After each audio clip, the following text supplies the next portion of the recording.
Bismillahirrahmanirrahim. Assalamualaikum warahmatullahi wabarakatuh.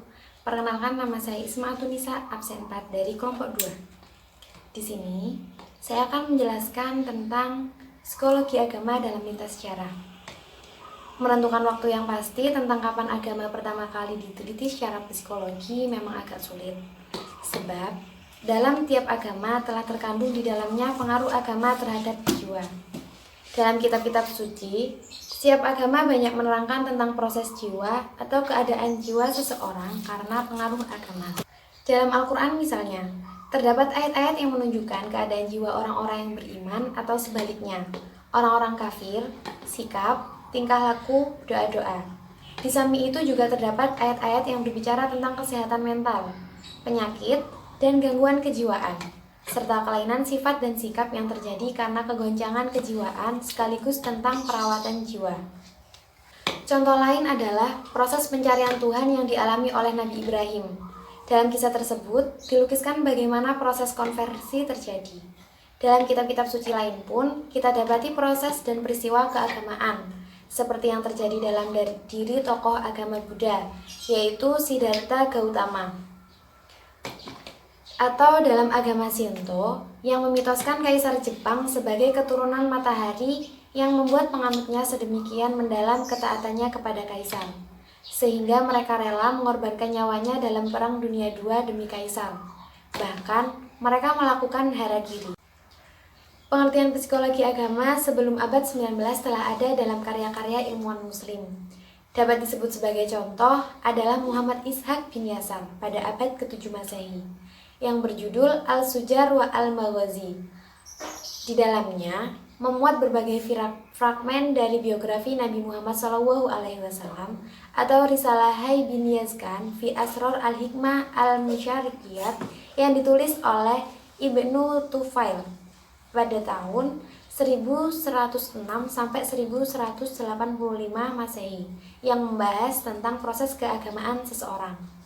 Karya yang agung yang dapat ditampilkan adalah Ihya Ulumuddin dan Al-Munqidh min Al-Adlol yang ditulis oleh Abu Hamid Muhammad Al-Ghazali pada tahun 1059 sampai 1111 Masehi yang memuat permasalahan-permasalahan yang berkaitan dengan materi kajian psikologi agama. Meski demikian, penelitian secara modern baru dilakukan pada abad ke-19. Psikologi agama bukanlah ilmu yang pertama meneliti aspek-aspek agama secara objektif. Sebelumnya telah ada ilmu perbandingan agama yang dipelopori oleh Max Muller.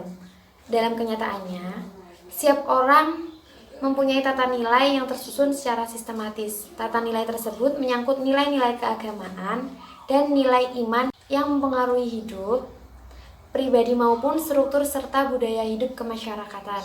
Dari sini, kemudian muncul apa yang dinamakan dengan sosiologi agama, yang membahas tentang struktur dan kultur masyarakat dan sejauh mana dia tertumpu pada penghayatan dan pengalaman hidup beragama.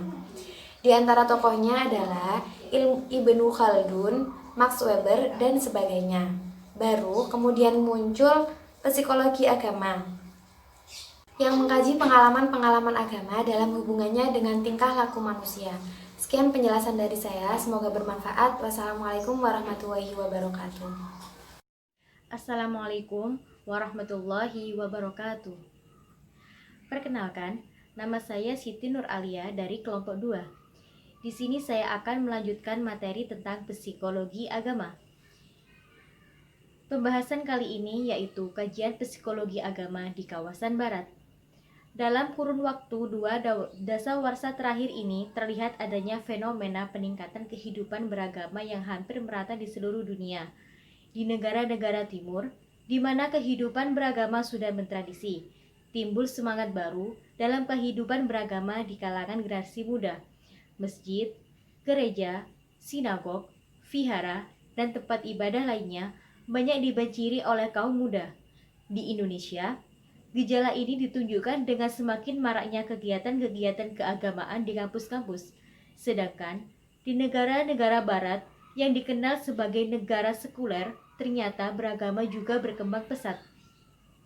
Jalaluddin yang mengutip pernyataan Toules mengemukakan bahwa menurut sumber barat, para ahli psikologi agama menilai bahwa kajian psikologi agama mulai populer sekitar abad ke-19.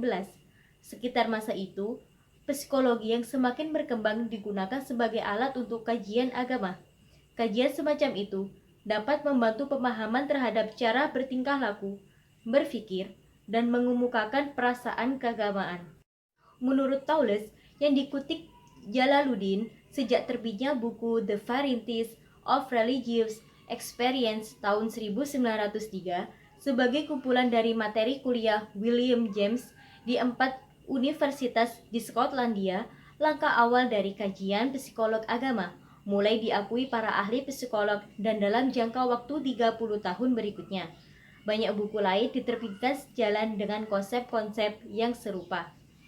Sejak itu, kajian-kajian tentang psikologi agama tampaknya tak hanya terbatas pada masalah-masalah yang menyangkut kehidupan keagamaan secara umum, melainkan juga masalah-masalah khusus. G.B. Pratt, misalnya, dia mengkaji tentang kesadaran beragama melalui bukunya The Religious Consciousness, dan Dame Julian yang mengkaji tentang wahyu dengan bukunya Revelation of Divine Love.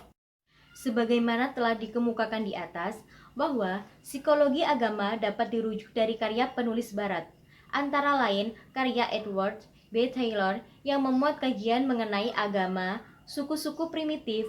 Kajian sosiologi dan antropologi budaya ini menampilkan sisi-sisi kehidupan masyarakat suku primitif dan sikap hidup mereka terhadap sesuai yang dianggap sebagai yang diadikodrati atau supernatural. Meskipun pembahasannya masih bersifat umum, tak khusus menyangkut kehidupan psikologi agama secara individu. Berikutnya, muncul sumber-sumber barat yang dijadikan rujukan awal kelahiran psikologi agama, seperti karya Edwin Diller Starbuck dan William James. Buku The Psychology of Religion and Empirical Study of God's Consciousness karya Starbuck yang diterbitkan tahun 1899 dinilai sebagai buku khusus membahas psikologi agama. Setahun kemudian, pada tahun 1900, William James menerbitkan buku The Varieties of Religious Experience, buku yang berisi pengalaman keagamaan terhadap tokoh ini.